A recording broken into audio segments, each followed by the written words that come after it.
भाजपाची जी यादी आहे त्या यादीमध्ये लातूरचे खासदार विद्यमान खासदार सुधाकर श्रृंगारे यांचेही नाव उल्लेख झालेला आहे आणि त्यानुसार त्यांना दुसऱ्यांदा संधी मिळते।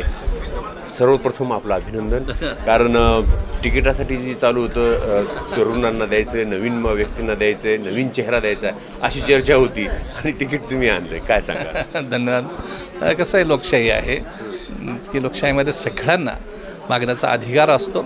लोकशाहीमध्ये तिकीट मागण्याचा सगळ्याला अधिकार असतो। बऱ्याच वेळेस म्हणतो की लोकशाहीमध्ये कुणीही तिकीट मागू शकतं, कारण भारताच्या संविधानात तसं आहे।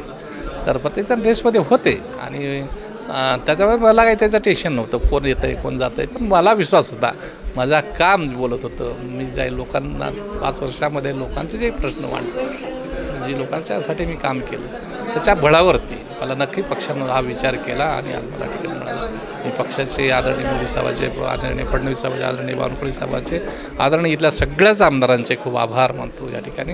आदरणीय आमच्या बावनकुळे साहेबाचे आभार मानतो, फडणवीस परत आभार मानतो, त्यांनी माझ्यावर विश्वास टाकला आणि तिकीट मिळालं।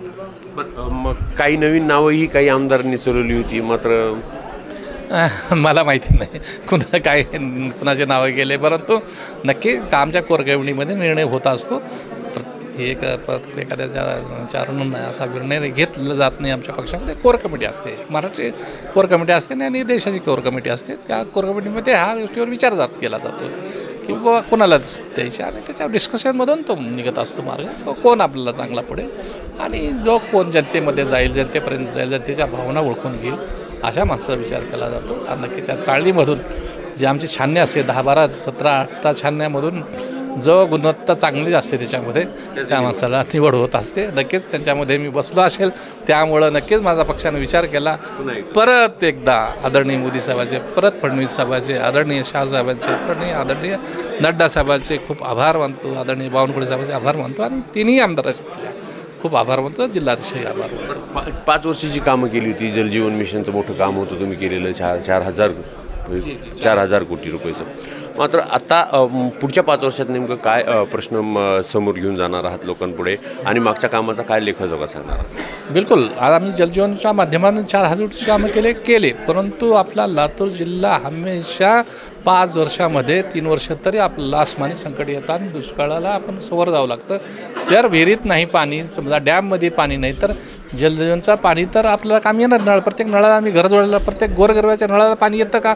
तिथपर्यंत नळ आलं आहे का बघा तुम्ही। प्रत्येकाच्या गावीला 5 कोटी 10 कोटी, एक गाव तर 32 कोटी आले एका गावला, माळाकोळीला किती 32 कोटी रुपये त्या माळाकोळीला जलजीवनच्या माध्यमातून। 32 कोटी म्हणजे काय खेळ आहे का? आज वडवडच्या ठिकाणी 5 कोटी रुपये आलेत, किती 5 कोटी रुपये पाण्याच्या, किती 5 करोड रुपये, 1 कोटी रुपये, 2 कोटी रुपये, असे 4,000 कोटी रुपयाची कामं केली। पण डॅममध्ये पाणी असलं तर नळाला पाणी येईल, हा मुद्दा आहे मोठा।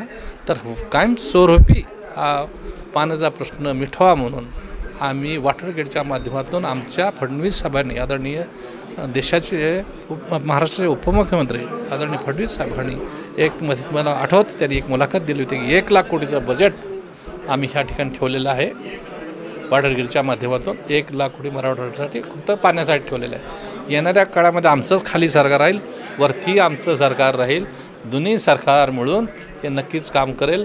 मध्ये आमचं वॉटरगेटच्या माध्यमातून काम चालू होतं, परंतु मध्ये दुसरं सरकार आलं आणि त्यांनी आमची साथ सोडली आणि 2.5 वर्ष वेळ घालवला, वॉटरगेटची व्यवस्थाच बंद करून टाकली, त्यामुळे थोडं काम रखडलं गेलं। पण येणाऱ्या 5 वर्षामध्ये कायमस्वरूपी आम्ही दुष्काळाचा हा प्रश्न लातूर जिल्ह्याचा हाच मुद्दा घेऊन लोकांसमोर जाणार? बिलकुल, अनेक मुद्दे आहेत साहेब।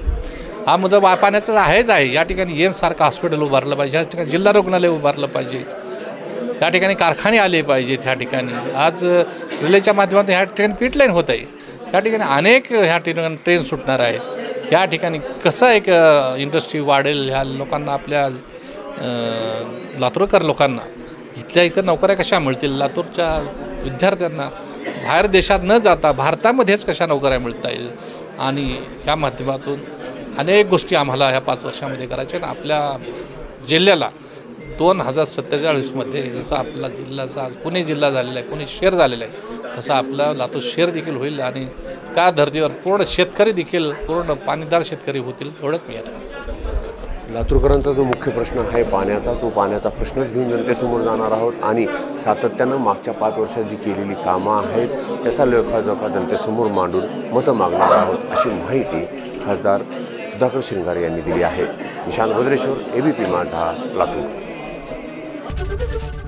ABP माझा, उघडा डोळे बघा नीट.